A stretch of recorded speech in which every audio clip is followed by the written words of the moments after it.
Max Verstappen a-t-il repris le dessus? Est-ce que Tsunoda a réussi son premier test chez Red Bull? Et quel rôle McLaren joue-t-il dans cette bataille pour le championnat? On analyse ce week-end en Chine maintenant.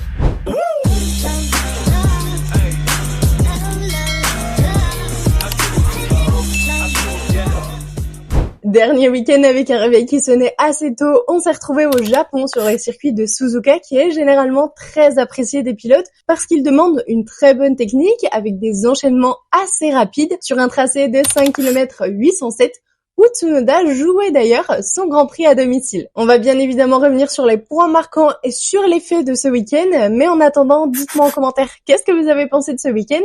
Et on se retrouve à la fin de la vidéo pour savoir quelle note vous avez attribuée à ce Grand Prix. Et justement, commençons par Tsunoda qui vivait sa première course dans une Red Bull. Après plusieurs années dans l'écurie Petite Sœur qui est maintenant appelée Racing Bull, il a eu pour la première fois de sa carrière l'occasion de montrer de quoi il était capable dans une monoplace qui est plus compétitive. Et malheureusement, le résultat n'est pas exceptionnel. Partant de la 14e place, il y termine également. Pas de grande surprise, ni de performance spectaculaire. Est-ce que c'est décevant? Ça, j'en suis clairement pas sûre.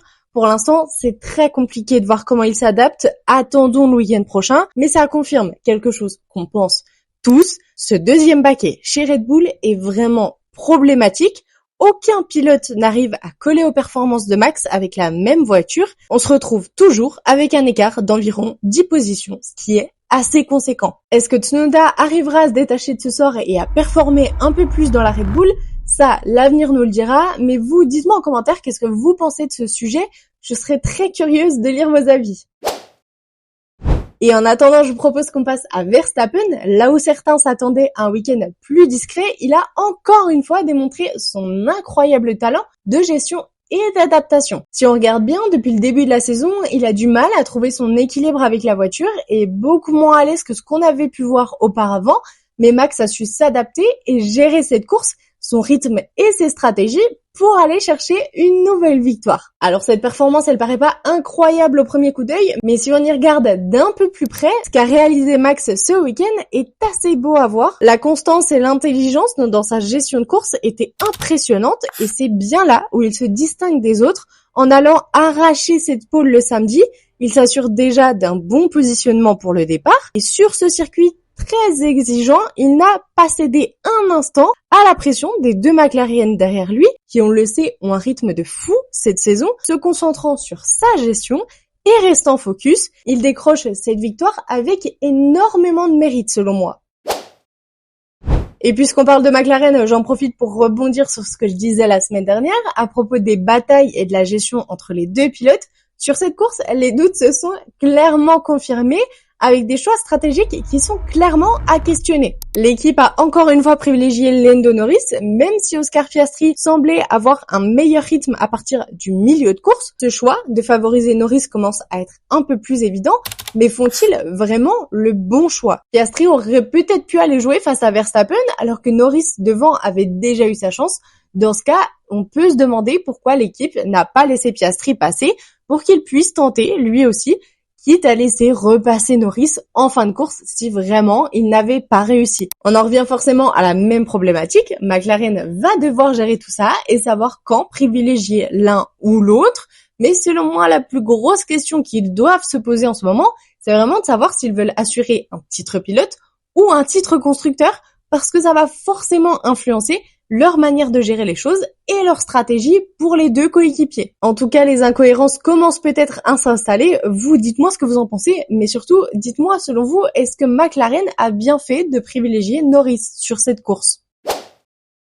Et on fait un petit point rapide aussi sur les rookies, puisqu'il y a quelques petites infos sur ce week-end, notamment Isaac Hadjar qui fait un bon week-end et décroche ses premiers points en course avec une 8e place à l'arrivée, et Antonelli qui, menant la course pendant quelques tours, décroche une nouvelle statistique puisqu'il devient le plus jeune pilote à mener un Grand Prix.